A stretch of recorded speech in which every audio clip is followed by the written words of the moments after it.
ಇದು ಆರ್ ಅಶೋಕ್ ಅವರ ಮಾತಾದರೆ ವಿಧಾನ ಪರಿಷತ್ ಸದಸ್ಯರು ಬಿಜೆಪಿ ಸದಸ್ಯರಾದಂತಹ ಸಿಟಿ ರವಿ ಕೂಡ ಪ್ರತಿಕ್ರಿಯೆ ನೀಡಿದ್ದಾರೆ. ದೇಶದಲ್ಲಿ ಭಯೋತ್ಪಾದಕರು ಮತ್ತೆ ಬಾಲ ಬಿಚ್ಚಿದ್ದಾರೆ. ಕೆಮಿಕಲ್ ಬಳಸಿ ಸಾಮೂಹಿಕ ನರಮೇಧಕ್ಕೆ ಸಂಚು ಮಾಡಿದ್ದಾರೆ. ಈ ಬಗ್ಗೆ ಮಾಹಿತಿ ಕೂಡ ಸಿಕ್ಕಿದೆ ಅಂತ ಎಂಎಲ್ಸಿ ಸಿಟಿ ರವಿ ಅವರು ಹೇಳಿರುವಂಥದ್ದು. ಜೀವ ಉಳಿಸಬೇಕಾದ ವೈದ್ಯರೇ ಇದರಲ್ಲಿ ಭಾಗಿಯಾಗಿದ್ದಾರೆ. ಬೇರು ಸಮೇತ ಭಯೋತ್ಪಾದನೆಯನ್ನ ಕಿತ್ತುಹಾಕಬೇಕು ಅಂತ ಸಿಟಿ ರವಿ ಅವರು ಹೇಳಿದ್ದಾರೆ. ಜೀವ ಉಳಿಸಬೇಕಾದಂತಹ ಡಾಕ್ಟರ್ಗಳು ಇದರಲ್ಲಿ ಭಾಗಿಯಾಗಿದ್ದಾರೆ. ಬೇರು ಸಮೇತ ಈ ಭಯೋತ್ಪಾದನೆಯನ್ನ ಕಿತ್ತಾಕಬೇಕು ಅಂತ ಸಿಟಿ ರವಿ ಅವರು ಹೇಳಿರುವಂಥದ್ದು. 2014ಕ್ಕೆ ಮುಂಚೆ ವಾರದಲ್ಲಿ ದಿನದಲ್ಲಿ ತಿಂಗಳಲ್ಲಿ ಬಾಂಬ್ ಸ್ಫೋಟ ಆಗೋದು ದೇಶದ ವಿವಿಧ ಕಡೆಗಳಲ್ಲಿ ಸಾಮಾನ್ಯ ಸಂಗತಿ ಅಂತಾಗಿತ್ತು.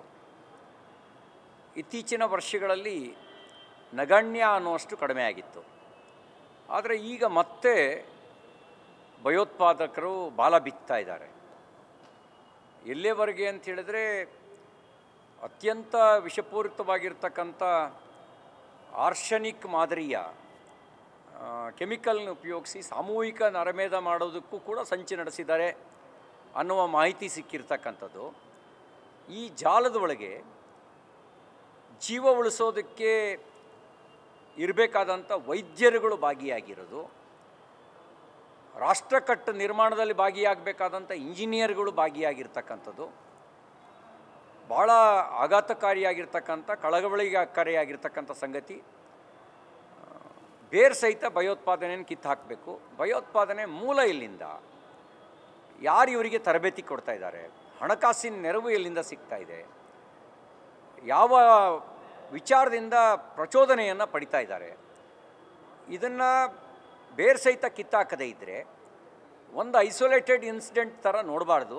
ಒಂದು ಘಟನೆ ಆಯಿತು, ಅದನ್ನು ಸ್ವಲ್ಪದ ಕಾಲಕ್ಕೆ ಜನ ಮರ್ತು ಬಿಡ್ತೀವಿ, ಯಾರೋ 4 ಜನರನ್ನು ಅರೆಸ್ಟ್ ಮಾಡ್ತೀವಿ, ಆಮೇಲೆ ಇನ್ನೊಂದು ಕೆಲವು ದಿನ ಬಿಟ್ಟು ಮತ್ತೊಂದು ಘಟನೆ ತಲೆ ಎತ್ತುತ್ತೆ.